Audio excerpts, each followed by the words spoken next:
Patrimonio cultural colombiano, abrazando nuestros ancestros.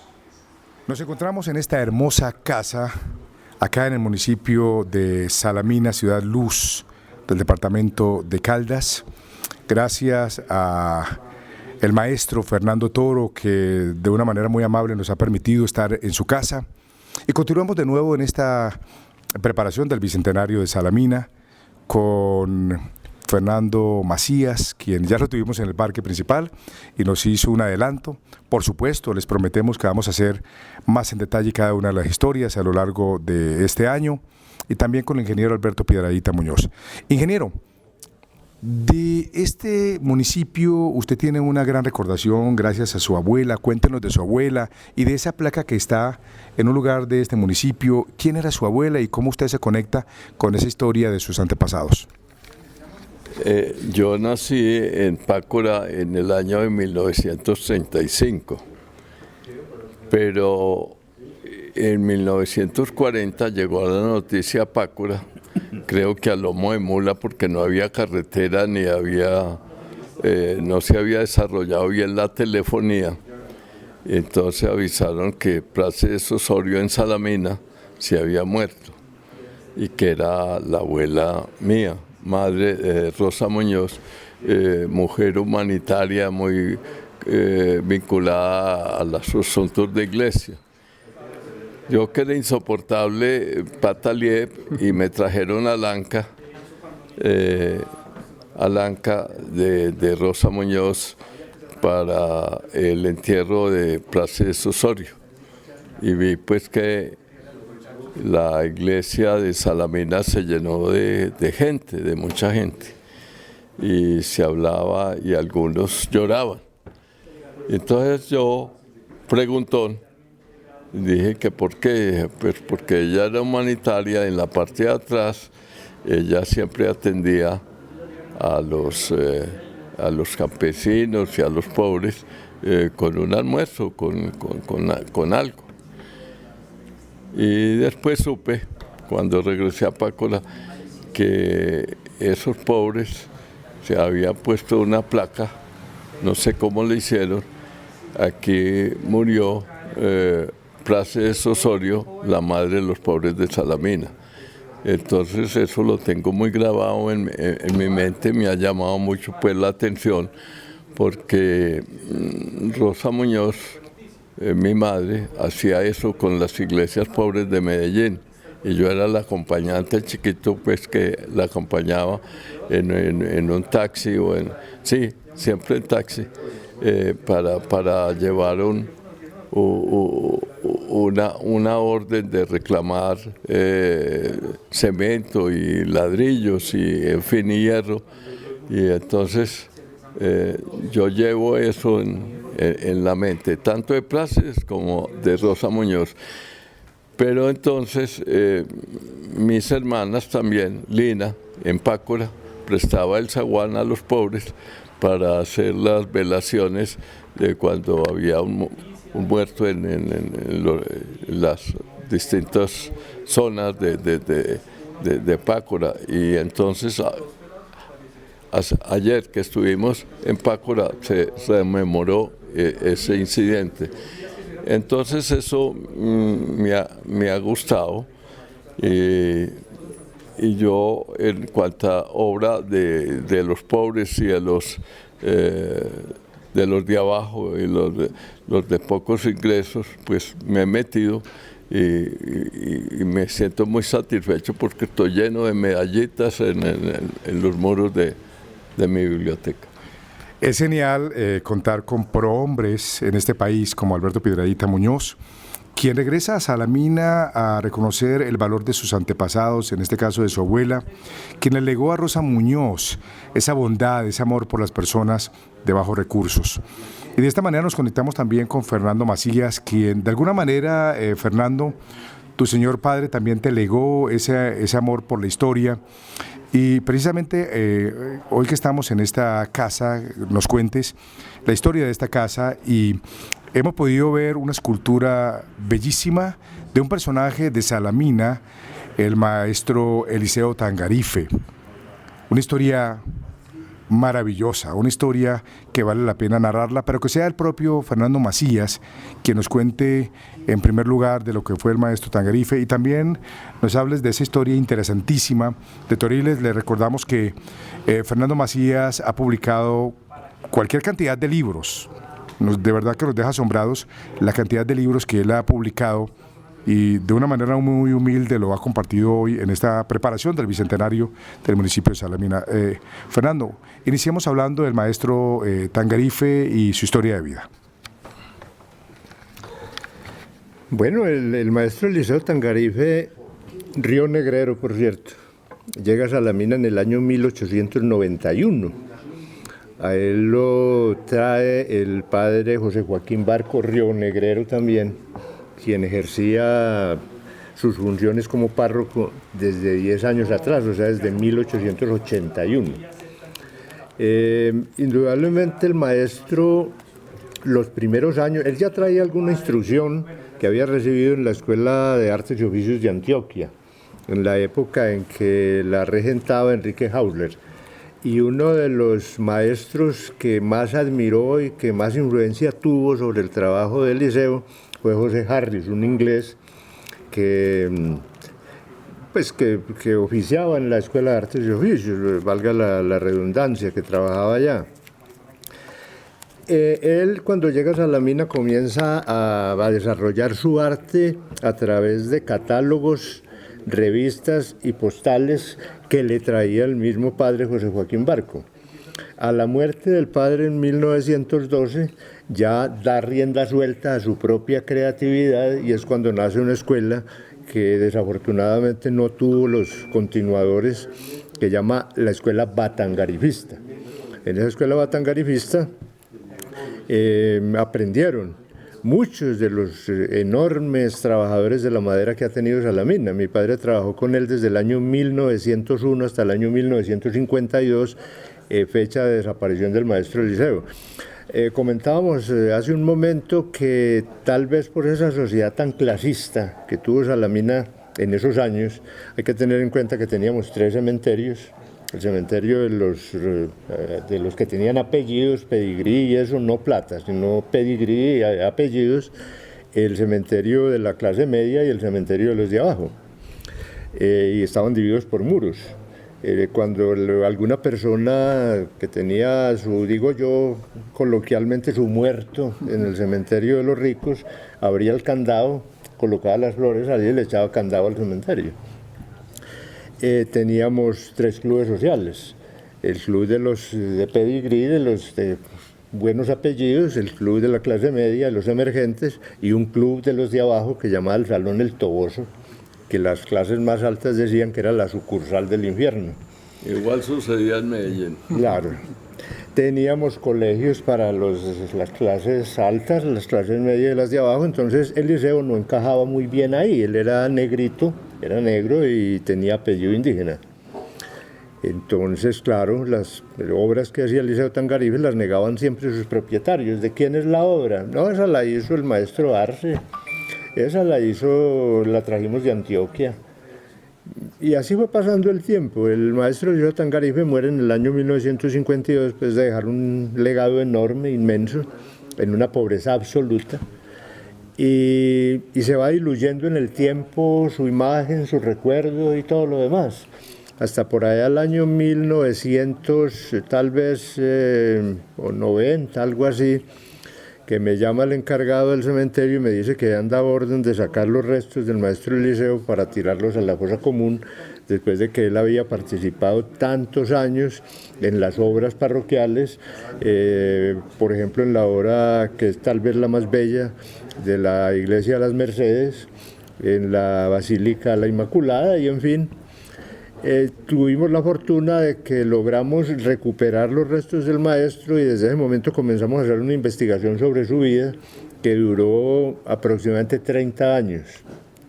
Se publicó un libro que se llama Eliseo Tangarife, el Miguel Ángel de la Cordillera, una edición muy bella, a color, espectacular, que fue muy bien recibida, y pudimos recuperar la imagen de una persona que indudablemente tuvo mucho que ver con el tema de Salamina Monumento Nacional, porque cuando llegan los primeros expertos a este pueblo, a Salamina, lo que comienzan a admirar es su arquitectura. Y esa arquitectura es muy particular y fue en la que influyó grandemente el Liceo Tangarife, porque la arquitectura de Salamina tiene 5 épocas. La primera, que va desde su fundación hasta 1912, esa es la primera época, inclusive la puede uno determinar en los aleros de las casas, en la espacialidad que tienen, en las mismas decoraciones interiores. Hay otra que va de 1912 a 1952, que es la época ya del maestro Liceo Tangarife, cuando se enriquece esa arquitectura con obras, diría yo, escultóricas casi, porque las portadas de comedor son espectaculares, bellísimas, tienen escenas de caza, de pesca. Utiliza él, ya deja de lado esa decoración afrancesada y que llegaba en los catálogos para recurrir a lo que nosotros teníamos, y entonces comienza a manejar la pera colgante, la manzana, la piña, la batatilla, la flor del frijol, y a meterla en sus distintos trabajos. Hay otra época que va de 1952 a 1982, que es la de depredación, cuando se les ocurre en Salamina que hay que tumbar todas esas edificaciones para hacer ensanches, y entonces tumban una cantidad de edificaciones hermosas, incluida la más bella que tenía Salamina, para construir un edificio como el que hizo la Caja Agraria aquí, que hoy es Palacio de Justicia, que tampoco guarda proporción con el entorno de la plaza, pero bueno. Entonces esa época de depredación se le da muy duro a la arquitectura, supremamente duro, y afortunadamente en 1982, con la resolución de Monumento Nacional, se comienzan ya a adoptar ciertas medidas de protección que han ido mejorando, y es la última etapa que nosotros llamamos de neovaloración, y es cuando comienzan ya los propietarios a entender la riqueza la riqueza que tienen esas casas, esos edificios, esas decoraciones internas, y se comienzan a preservar. Entonces el Liceo Tangarife tuvo mucho que ver con eso, porque lo primero que se fijan en ese entonces es en su arquitectura, en la obra del maestro Liceo Tangarife, para decir esto merece ser monumento nacional. La historia es un poco larga y creo que más adelante tendremos ocasión ya de entrar más en detalle. Pero la síntesis perfecta. Entonces, esa es parte de la historia del maestro Liceo Tangarife. Pero no nos podemos ir sin que, Fernando, nos cuentes ese resarcimiento que tú haces, porque tengamos en cuenta que el maestro Tangarife no había fotos. Entonces, de manera heroica, Fernando se pone a la tarea de reconstruir un rostro. Ustedes se imaginan lo difícil que uno es reconstruir un rostro y de armarlo, y de eso, de manera sucinta, Fernando nos va a contar cómo surge desde la imaginación, desde el inconsciente colectivo, la imagen del maestro Eliseo Tangarife. Sí, es una historia muy curiosa, porque debido a todos los años que mi señor padre estuvo al lado del maestro Eliseo, y que él me hablaba constantemente del maestro cuando él estaba tallando madera o haciendo un calado o haciendo una obra en madera o construyendo una edificación, siempre lo traía a cuento. Es que esto se lo aprendí yo al maestro Eliseo Tangarife, el maestro Tangarife hacía esto así, y me hablaba de Tangarife y me hablaba de Tangarife. Tangarife muere en el año 52 sin ningún reconocimiento, absolutamente ninguno. Tan grave fue la cosa que para poder sepultarlo dignamente hubo necesidad de vender muy a la ligera gran cantidad de sus herramientas, a la carrerita, a ver quién daba algo por ellas para poder comprar la caja y enterrarlo. Él muere sin ningún reconocimiento, pero lo ubican en una de las bóvedas del cementerio municipal, y pasaron muchos años. Tal vez por allá, finalizando la década de los años 80, por ahí así, el encargado del cementerio me busca un día y me dice: ¿cómo le parece, Fernando, que dieron orden de sacar los restos del maestro Eliseo Tangarife para depositarlos en la fosa común? Dije yo: pero ¿cómo por Dios van a sacar los restos del maestro Eliseo Tangarife, un hombre que trabajó tantos años con la parroquia, y la parroquia es dueña de ese cementerio, que hizo tantas obras bellas para la iglesia, y lo van a tirar a la fosa común? logramos que permaneciera en el cementerio. Yo me di a la labor de conseguir una lápida. Estábamos ya, se iban a celebrar unas festividades en Salamina, el alcalde me llamó para que yo le colaborara en el tema de las festividades y yo le hice una propuesta al alcalde. Le dije, alcalde, vamos a hacer una cosa, yo con mucho gusto le colaboro, pero usted me va a colaborar con otra cosita. Y me dijo, ¿qué será? Y le dije, necesito una lápida para el maestro Eliseo Tangarín. Y me dijo, vaya, consígala, que el municipio la paga.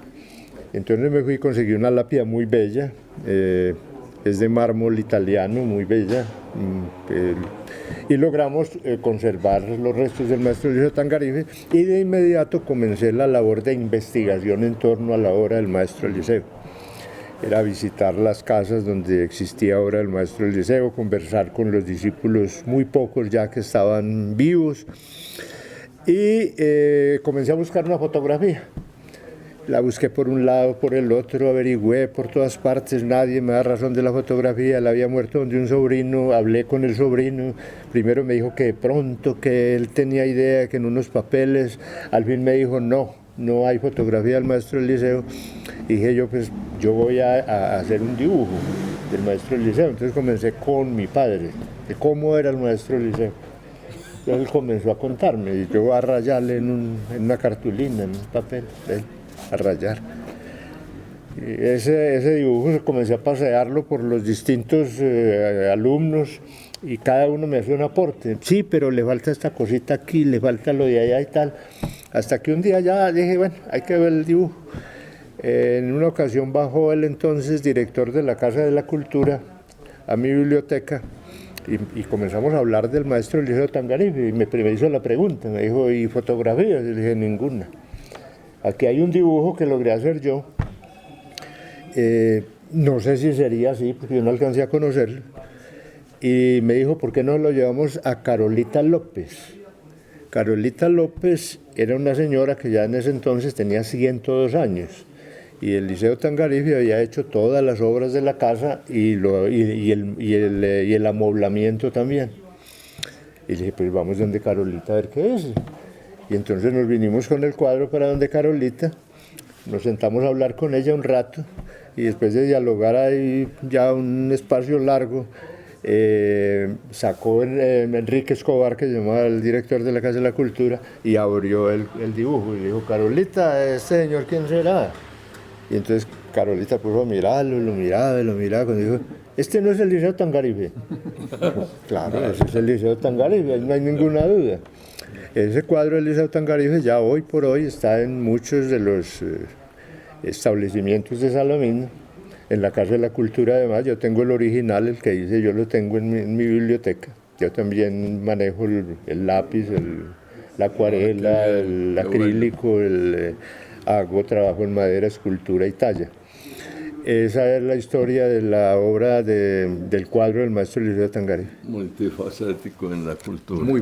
Y finalmente, Fernando, en forma rápida nos vas a contar de tu obra en general. Son 14 libros. Hasta ahora he publicado 14. 14. Al menos como que nos diga los títulos, porque sabemos que en otro momento les hablaremos en detalle, porque cada libro ameritaría un capítulo diferente de lo que hace Patrimonio Cultural Colombiano.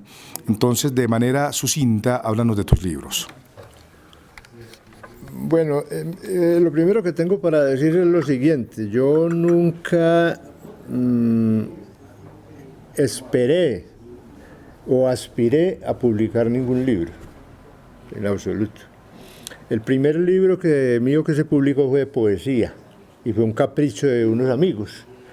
Nosotros nos reuníamos por ahí, de pronto botábamos corriente acerca de poesía y de cosas de esas, y un día me llamó un editor y me dijo, oiga, Fernando, me dicen que usted tiene por ahí unos poemas escritos. Yo dije, sí, por ahí hay unos poemas, ¿habrá inconveniente que los publiquemos? Y le dije, pues hombre, yo no sé qué valor realmente tenga eso. Pues, no, publiquémoslos. Y bueno, publiquémoslos. Y le entregué unos originales, y ese fue el primer libro. Llamó El mito en la ventana. Con él se hicieron una cantidad de talleres en todo el departamento, talleres de poesía, y fui invitado a muchas partes. Se presentó en una feria iberoamericana del libro. al lado de, se me escapa aquí, de Jairo Aníbal Niño. Hay una cosa muy curiosa, claro que eso es una simple coincidencia, pero yo la cuento porque es simpática, y es de que presentó la obra Jairo Aníbal, y en el auditorio habían por ahí unas 20 personas. Cuando se anunció la presentación del libro mío, el auditorio se llenó. Ahora, yo me he preguntado muchas veces, ¿por qué? A mí nadie me conocía. Entonces yo llegaba a pensar que tal vez fue que me confundieron con mi tocayo antioqueño Luis Fernando Macías. Entonces el auditorio se llenó, pero con muy buen éxito, porque en el momento en que se presentó el libro se vendieron una gran cantidad y me decían allá, pocas veces se venden esa cantidad de libros en una presentación. Y de allá en adelante comienzan a aparecer otros libros. Tal vez el siguiente fue Salamina, Dimensión de la Luz y el Patrimonio, muy bello, a todo color. Después hicimos Del Pijao Rebelde al Sabio de Manizales, que es la recopilación de todas las obras, una recopilación crítica de todas las obras de Jaime Bedoya Martínez, un autor manizalita, que el primer libro que escribe se llama El Pijao Rebelde y el último que escribe se llama El Sabio de Manizales. Entonces, por eso el libro llama Del Pijao Rebelde al Sabio de Manizales. Luego aparecerá Entrevista de Corazón Abierto, un libro que le hice a un autor muy importante, también caldense, y siguen apareciendo otros. Sigue uno de crítica que es el paisaje cultural, el paisaje cafetero en la obra de Olga de Chica, que es una de las grandes primitivistas del país, tal vez la más reconocida. Luego aparecerá otro sobre la obra escultórica de Rubén Estrada. Se hicieron 2 volúmenes, uno de mesa supremamente bello y otra más económica, una edición más económica. Aparecerá después El Bareque en Manizales, que se hizo con Jorge Enrique Robledo, que es uno de los hombres que más sabe de bareque en el país, indudablemente. Luego seguirá Los Reyes de la Trocha, que es la historia de los Gypsuilis. Sigue de pronto Toriles, Arquitectura para los Sentidos. En fin, son 14. El último, que está apenas por salir, ya me entregaron las pruebas, es Caldas Sonoro, que es la historia de la música en el departamento, en el Viejo Caldas, desde los primeros inicios, desde las comunidades indígenas hasta hoy, llama Caldas Sonoro, son 2 volúmenes. Y trabajamos en una obra monumental que llama Más de 100 años de poesía del Gran Caldas, que son 12 volúmenes, donde recogimos la obra de los autores buenos, regulares y los otros.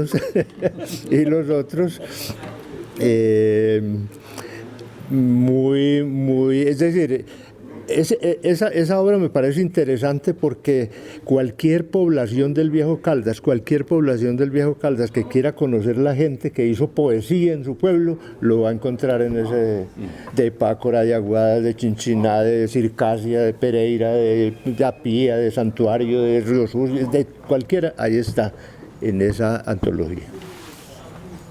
De verdad, Fernando, que como había dicho antes, una biblioteca andante, un hombre con una sencillez abrumadora, con un gran conocimiento como pocos colombianos, y hoy hemos recibido mucha de tu sabiduría, precisamente un hombre salamineño, de la tierra llamada Ciudad Luz, y tú eres una muestra clara de un hombre ilustre de Salamina, y ahora entendemos por qué Salamina es llamada Ciudad Luz, por hombres como tú y por todos los que seguramente en esta preparación del Bicentenario de Salamina podemos contarlos en los próximos días, en los diferentes capítulos para nuestras redes internacionales.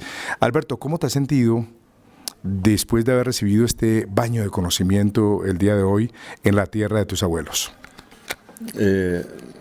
Lo he recibido muy bien, le he aprendido a Fernando Macías una cantidad de personajes que para mí son completamente nuevos, pero que con lo que él nos cuenta, en la manera y con la seguridad, pues es algo colombiano, es algo caldense, es algo salamineño que en Antioquia no conocemos, pero que con la forma como nos lo cuenta y con los detalles que Fernando nos cuenta, pues es una realidad salamineña y caldense del Gran Caldas. Y coincide que en esta casa, que queda en esta esquina, al frente creo que fue la casa de mi abuela Pracedes Osorio, donde nació mi madre Rosa, 1893. Ahora pregunté qué edad tendría esta casa y me hablaron de 128 años. De manera que esta casa en esta esquina se estaba construyendo hacia 1896, al frente de donde nació mi madre, 1893. Nada es azar, dice Richard Bach, y entonces aquí estoy muy contento de conocer datos concretos de la historia de Caldas.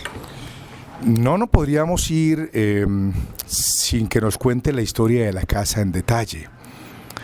¿Por qué esta casa, dentro de ese momento que nos contaste de casas que habían desaparecido y fueron destruidas, todavía se conservan? ¿Por qué esta casa en la que estamos el día de hoy es importante? Salamina es uno de los pueblos patrimonio que más bienes de conservación integral tiene en el país. Nosotros tenemos 264 edificaciones consideradas de conservación integral, no se pueden tocar. El número habría podido ser mayor si no sucede lo que comentábamos hace un rato, de esos años de depredación que van entre 1952 y 1982. En 1952, con la promulgación de un decreto que obligaba a tumbar aleros y hacer ensanches y toda esa cosa, en fin, que posteriormente el Consejo Municipal reafirma con un acuerdo municipal. Pero vamos acá a la pregunta. Se conservan muchísimas casas y muy bien conservadas algunas. La particularidad de nuestra arquitectura heredada precisamente de la colonización antioqueña tiene que ver con los tapiales y el calicanto, la construcción en ladrillo pegado con cal y canto y tapiales. Aquí en Salamina ese cruce, eso lo hemos discutido mucho con Jorge Enrique Robledo, el quiebre de la arquitectura antioqueña, lo que pudiera llamar la arquitectura caldense, por llamarlo de alguna manera. Sí. Y es que las construcciones inicialmente eran en tierra la primera y la segunda planta, pero por el peso de las tapias de la segunda planta, cuando se sucedía algún movimiento telúrico, pues se derrumbaban. Entonces aquí se comienzan a construir casas de tapia en la primera planta y barecas en la segunda. Es lo que se denomina técnicamente el estudio temblorero, lo que llaman estilo temblorero. En muchas partes se burlaban de esto, decían que eso era una arquitectura de pobres, pero temblaba y aquí no se caían las casas, y en otras partes sí. Luego eso se fue difundiendo ya pues a otras poblaciones y demás. Esta casa se construye finalizando el siglo antepasado, por el año más o menos, yo tengo un dato un poquito anterior, por allá del año más o menos 1880 se construye esta casa dentro de unos esquemas que tengo de la época, más o menos con esa construida allá. Conserva en la parte exterior, conservan todavía los famosos burladeros, que llaman el burladero. Eran unas ventanas que se abrían, pero que tenían un cerramiento, donde se sentaba generalmente la niña en uno de los lados. Ojalá cuando tengamos la manera de hacer las imágenes podamos hacer el recorrido. La niña se sentaba aquí a un lado y la mamá al frente a cuidarla mientras conversaba con el novio a través de la ventana. Eso se llamaba el burladero. Ahí estaban. Verdadero burladero. El verdadero burladero se conserva aquí. Se conserva este sitio donde nosotros estamos.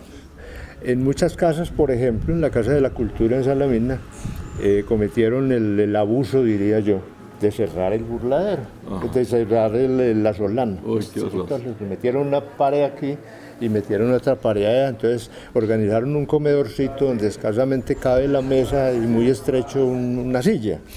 Pero originalmente este burladero tiene la propiedad de recibir el sol de la mañana El techo regula la temperatura, y en la tarde desde el occidente ingresa nuevamente el sol hasta este sitio. Son unas casas supremamente espaciosas, bellas, con unos enormes trabajos en madera. Esta particularmente es prácticamente un museo.